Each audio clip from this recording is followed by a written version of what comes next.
رمضان کے 21ویں روزے کے بعد رمضان کے 22ویں روزے کی عبادت شروع ہو جاتی ہے، اور 22ویں روزے کی عبادت کچھ یوں ہے کہ بعد نماز فجر صوم کلمہ یعنی تیسرا کلمہ آپ نے 79 مرتبہ پڑھ لینا ہے۔ اس کے بعد نماز ظہر الحمد شریف یعنی سورہ فاتحہ آپ نے 40 مرتبہ پڑھ لینی ہے۔ اس کے بعد نماز عصر پنجم کلمہ یعنی 5واں کلمہ آپ نے ایک تسبیح پڑھ لینا ہے، تسبیح آپ کے پاس جیسی مرضی ہو۔ اس کے بعد نماز مغرب آپ نے 2 عبادتیں کرنی ہیں۔ پہلی یہ کہ سورہ بقرہ کا آپ نے اول رکوع 11 مرتبہ پڑھ لینا ہے، اور دوسری یہ کہ آپ نے سورہ بقرہ ہی کی آخری 2 آیات 11 مرتبہ پڑھ لینی ہے۔ دونوں سورہ بقرہ کی آیات ہیں۔ اس کے بعد نماز عشاء صلاۃ و تسبیح آپ نے 4 رکعت نفل پڑھ لینے ہیں۔ طریقہ میں نے آپ کو پہلے بھی بتایا ہوا ہے، لیکن جن لوگوں کو نہیں پتا تو میں دوبارہ بتا دیتا ہوں۔ سب سے پہلے تو صلاۃ و تسبیح کی تسبیح یہ ہے، یہ تیسرے کلمے کا آدھا جملہ ہے، اور اس کے بعد اب طریقہ یہ ہے کہ آپ 4 رکعت صلاۃ و تسبیح کی نیت کر لو گے، اور اس کے بعد تسبیحات پھر ان جگہوں پر پڑھنا، یعنی ثنا کے بعد تسبیحات 15 مرتبہ، فاتحہ اور سورت کے بعد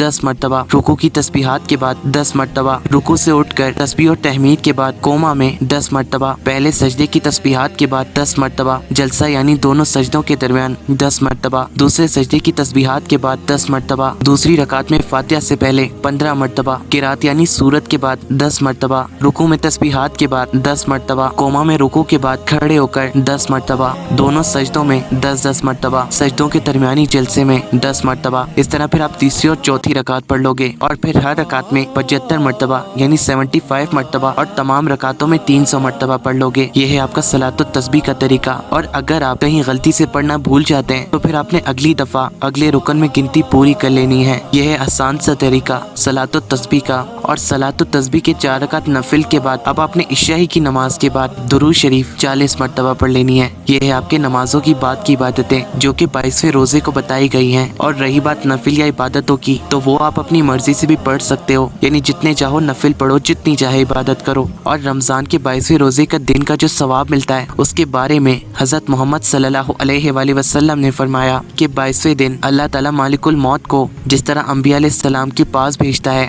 اس طرح تمہارے پاس بھیجے گا، اور منکر و نکیر کے خوف کو تم سے دور کرے گا، اور دنیا کے ہم و غم اور عذاب و آخرت کو تم سے ہٹا لے گا۔ سبحان اللہ، اتنا ہی زیادہ اجر ہے۔ جزاک اللہ۔ رمضان کے 22ویں روزے کی دعا کے ساتھ اختتام کرتے ہیں کہ اے اللہ، آج کے دن میرے لیے اپنے کرم کے دروازے کھول دے، اس میں مجھ پر اپنی برکتیں نازل فرما، اس میں مجھے اپنی رضاؤں کے ذرائع اختیار کرنے کی توفیق دے، اور اس میں مجھ کو مرکز بہشت میں سکونت عنایت فرما۔ اے بے قرار لوگوں کی دعائیں قبول فرمانے والے،